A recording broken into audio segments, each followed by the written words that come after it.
Hi and welcome to another video update from the Fire Brigades Union here at the Union's head office in Kingston. Here today to talk about the vital issue of firefighter pay with General Secretary Matt Wrack. Matt, there's enormous anger in the Fire and Rescue Service over pay.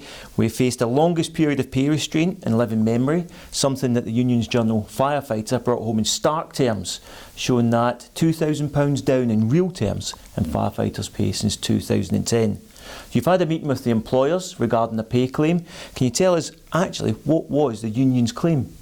Yeah, well, first of all, Tam, where we meet is the National Joint Council, so some people will be familiar, others won't. It's where the employers and employees side meet. It's not every employer in the country, it's 14 per side, so 14 on our side, 14 on the employer side, representative of employers across the UK.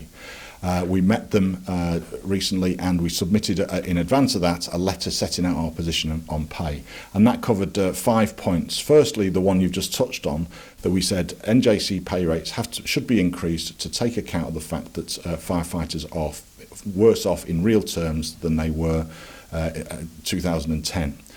Secondly, that the pay scales need to take account of the additional work that firefighters have undertaken over the past decade or so. Thirdly, developing that a little bit more in more detail, that in relation to firefighter role maps and contractual obligations, any area where the employers want that to be broadened, and there's two obvious ones, MTFA and EMR, that they would have to address pay in relation to that as well.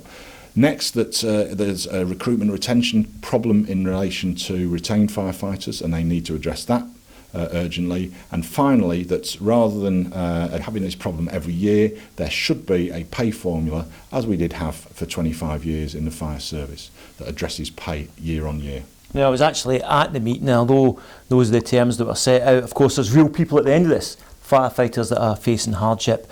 And I know you expressed a lot of the anger that our members are feeling in regard to pay falling backwards. Can you tell us what you said to the employers?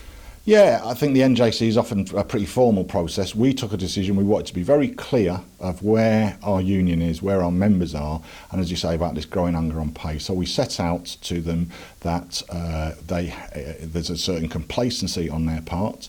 If you take chief fire officers, for example, some of them have done very, very well over the past 10 years, while our members are told to tighten their belts.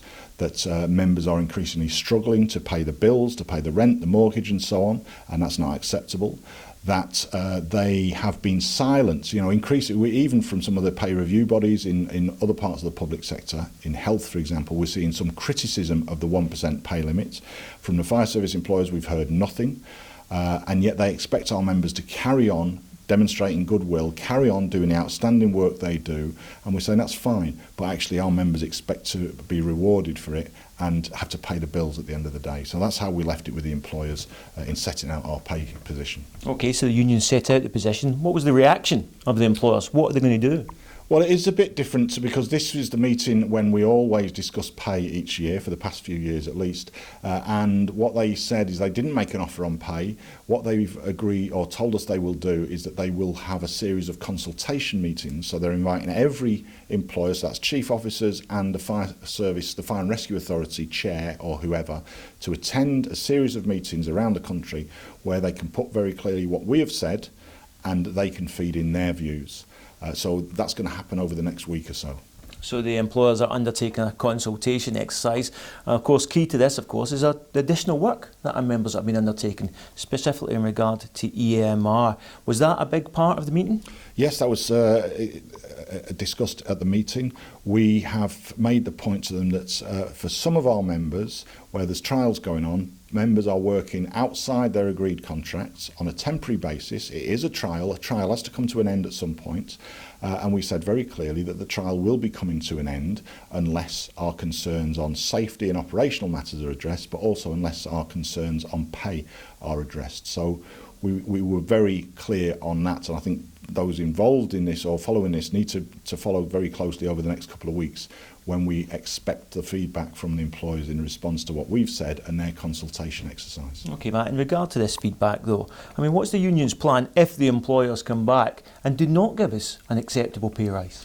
Well, it's clearly a very distinct possibility. First of all, is that there is one point to make, that we have at local level, we've written from every single brigade committee. Our brigade secretary has sent a letter to the chief fire officer and to the fire authority chair or fire board chair, setting out our position and asking them for support to shift away from this 1% policy. And we're now going to be trying to meet them in advance of the employers' consultations to put our case face to face to people as much as possible. We don't know what the outcome of that employers' consultation will be, and I think there are various options. You know, they may come up with an offer, they may come up with a 1% offer. We will need to assess it, and then we'll need to discuss with our members what we do next. But we've certainly been very clear to the employers that that goodwill around the future of the fire service, broadening roles, that will come to an end, those trials will come to an end at that point unless they start to address the things we're raising. And just for the firefighters watching this finally, I mean, you're telling them they will be fully involved in the consultation when the employers give us their answer? Absolutely, and there's a whole range of views on pay and on the new areas of work and so on, and it's not a matter for me to decide, it's a matter for our members to determine where they think we should be going, what they think is acceptable or not on pay. It's very much an issue for them to decide. Matt, thanks very much indeed. For more updates on this and indeed every other issue that we're dealing with, please go to our website, and that's www.fbu.org.uk. You can also get more immediate updates via our Twitter feed, and that's @FBU National. Until next time.